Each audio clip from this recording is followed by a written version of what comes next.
Hello everyone, welcome to CS Crux. Artificial intelligence course में हम discussion कर रहे हैं बेजियन नेटवर्क के कॉन्सेप्ट्स पर, जिसे बेजियन बिलीफ नेटवर्क भी कहा जाता है। हमारी प्रीवियस वीडियो में हम बेजियन बिलीफ नेटवर्क के कॉन्सेप्ट को बिल्कुल बेसिक से बड़ी डिटेल के साथ with very simple and solved example cover कर चुके हैं। इस वीडियो में हम एक और प्रॉब्लम, एक और एग्जाम्पल सॉल्व करने जा रहे हैं ताकि कॉन्सेप्ट बहुत अच्छे से हम समझ पाएँ। प्रीवियस वीडियो में हमने ये देखा how to calculate joint probability distribution if all events are given, जबकि इस वीडियो में हम ये समझने जा रहे हैं how to calculate probability distribution if an event और subset of event is given.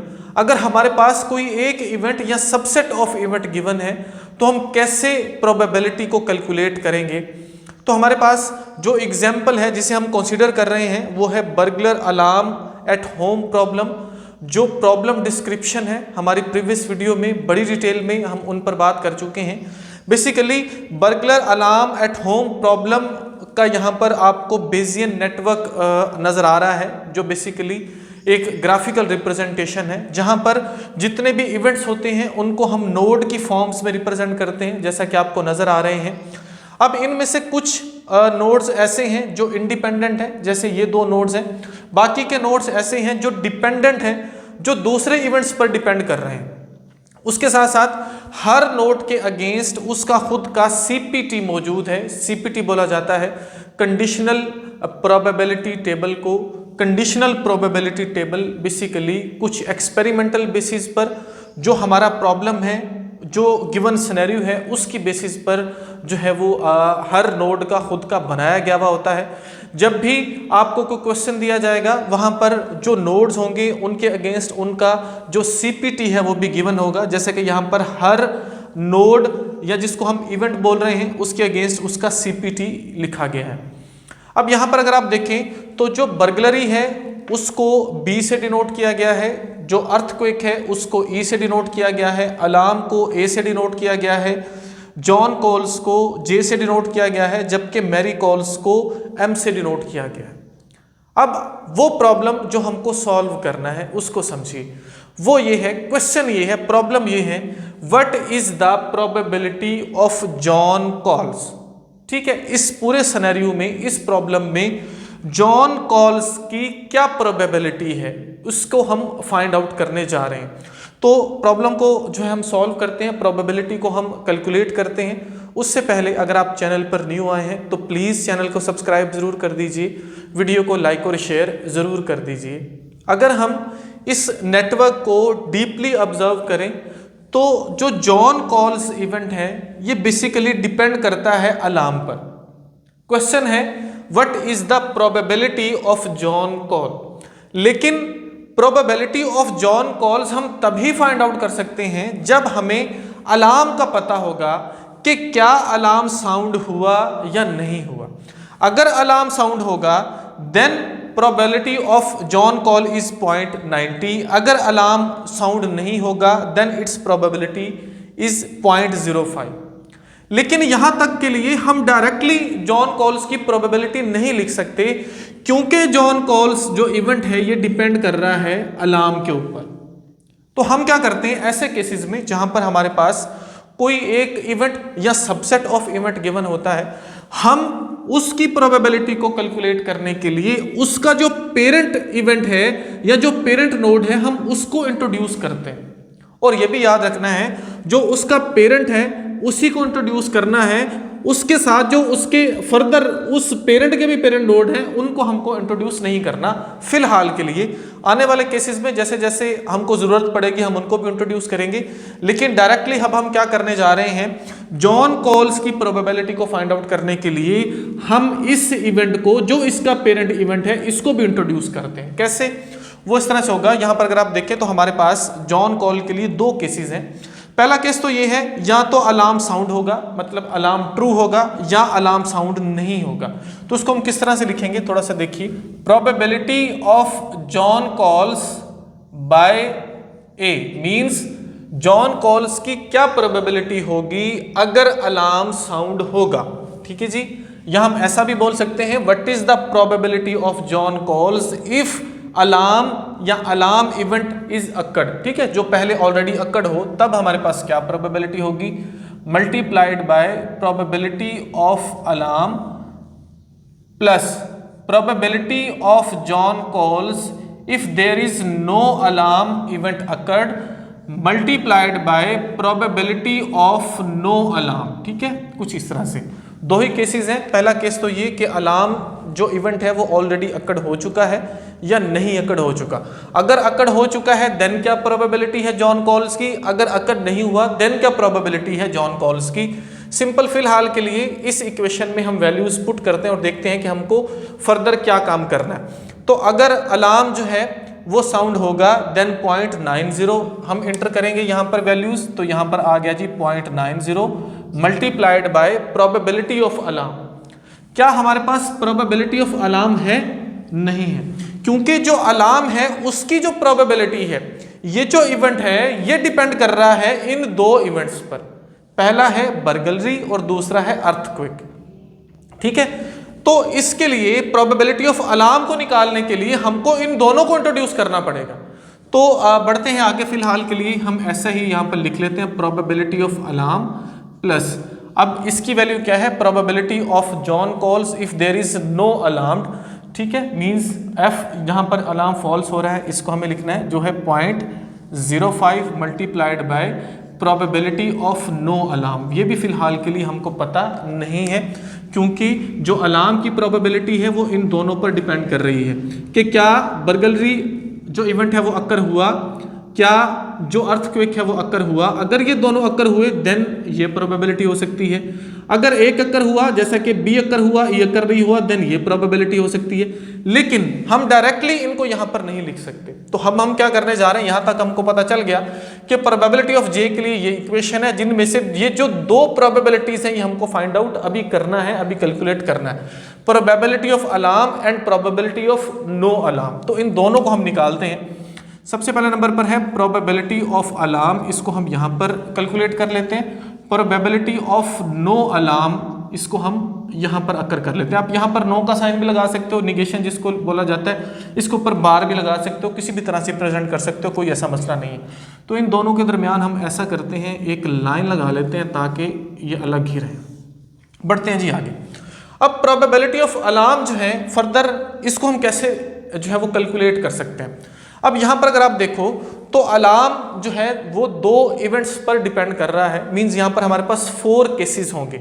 यहाँ पर एक ही हमारे पास जो है वो इसका फर्दर पेरेंट नोड आप बोल सकते हो या इवेंट बोल सकते हो, जिसके ऊपर जॉन कॉल्स डिपेंड कर रहा था। तो हमारे पास 2 केसेस थे, ट्रू फॉल्स, यहाँ पर 4 केसेस होंगे। लिखना कैसे, सबसे पहले नंबर पर probability of alarm occurred if burglary occurred and earthquake occurred. ठीक है जी, इसको इस तरह से हम लिखेंगे। पहला multiplied by probability of burglary and earthquake, कुछ इस तरह से।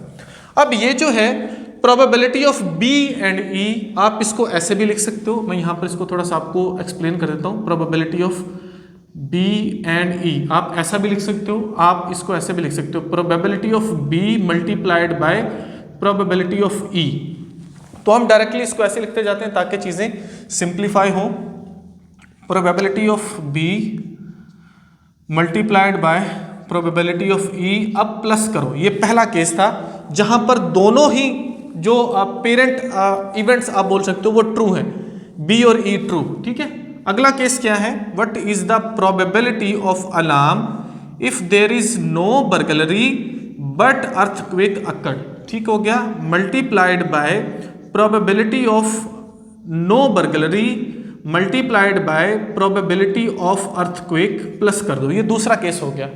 तीसरा case probability of alarm when there is burglary occurred, ठीक है जी, but no earthquake occurred multiplied by probability of burglary multiplied by probability of no earthquake plus कर दो। होपफुली समझ आ रही होगी।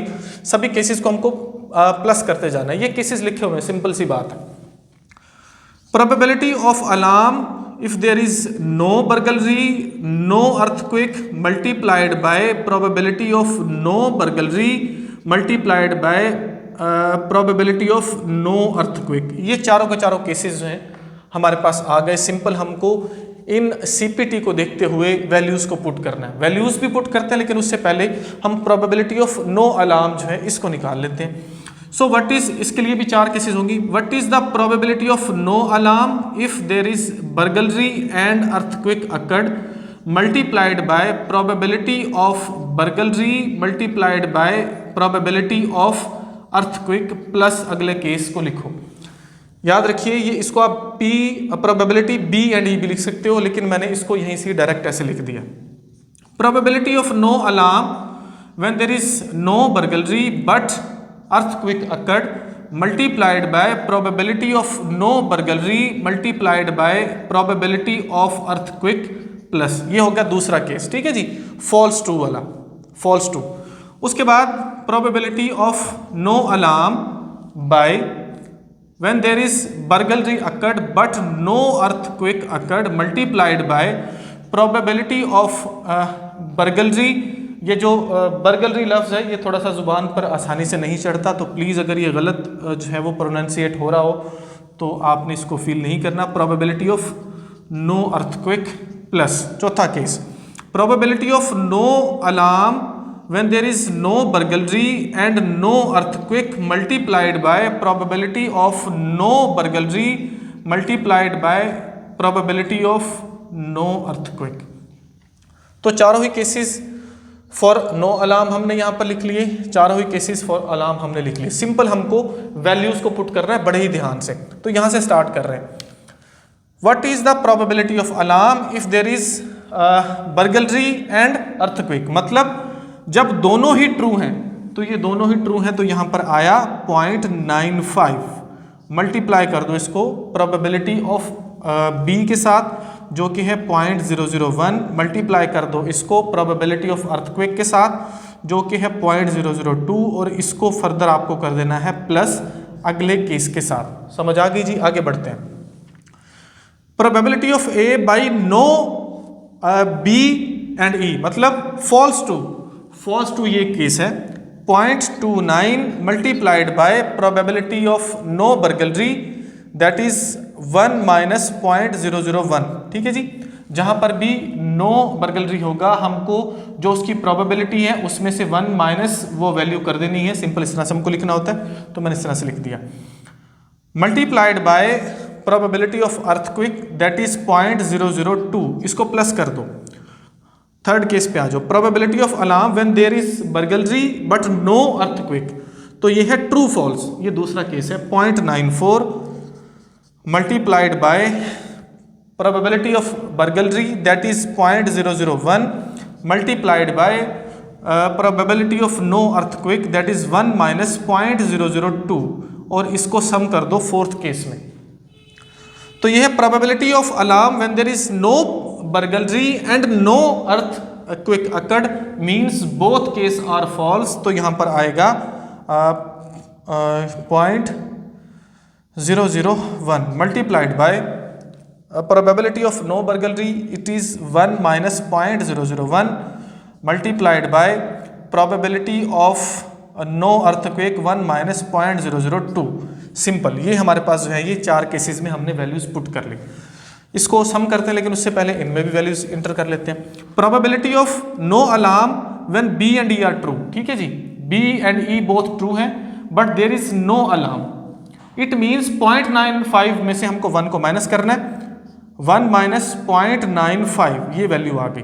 Probability of burglary that is 0.001 multiply करना है इसको, multiplied by probability of earthquake that is 0.002, और इसमें प्लस कर दो नेक्स्ट केस।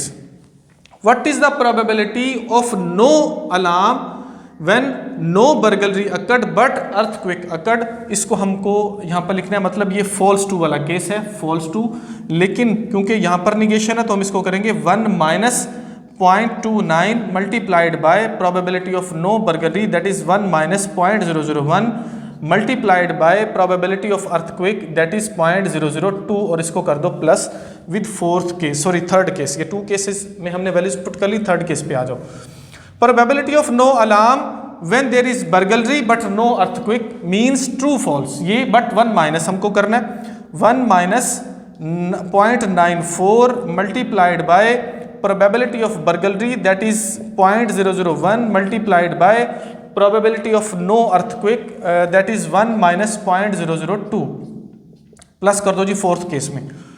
और फोर्थ केस है जी ये, probability of no alarm when there is no burglary and no earthquake, ये है 0.001 but there is negation, so हम क्या करेंगे 1 minus 0.001 multiplied by probability of no burglary, ये होगा 1 माइनस 0.001 मल्टीप्लाइड बाय 1 माइनस, क्योंकि ये क्या है प्रोबेबिलिटी ऑफ नो अर्थक्वेक 0.002, तो ये भी हमने क्या कर लिया जी कैलकुलेट कर लिया। होपफुली आपको समझ आ रही होगी, आप जब खुद से एक दफ़ा इसको करोगे तो बहुत आसान इसका कॉन्सेप्ट है। अब जब हम इन दोनों को ही कैलकुलेट करते हैं तो यहाँ पर हमारे पास आता है 0.00252 और यहाँ पर आता है 0.9987, कुछ इस तरह से इसका आंसर आता है, और हमको इन्हीं वैल्यूज़ को यहाँ पर इंटर कर देना है। तो यहाँ पर प्रोबेबिलिटी ऑफ अलार्म हमारे पास आई 0.00252 एंड यहाँ पर हमारे पास प्रोबेबिलिटी ऑफ नो अलार्म जो है वो आई 0.9987 और जो फाइनल हमको आंसर मिलेगा वो मिलेगा 0.0521, ये हमारे पास आंसर आएगा। बाकी आप इसको कैलकुलेट करेंगे तो यही आंसर आपको मिलेंगे। होपफुली जो कॉन्सेप्ट है वो आपको समझ आया होगा। वीडियो अगर आपके लिए हेल्पफुल है तो काइंडली प्लीज़ वीडियो को लाइक ज़रूर कीजिएगा, चैनल को सब्सक्राइब ज़रूर कीजिएगा, दूसरों के साथ शेयर ज़रूर कीजिएगा। मिलते हैं नेक्स्ट वीडियो में। Thank you so much.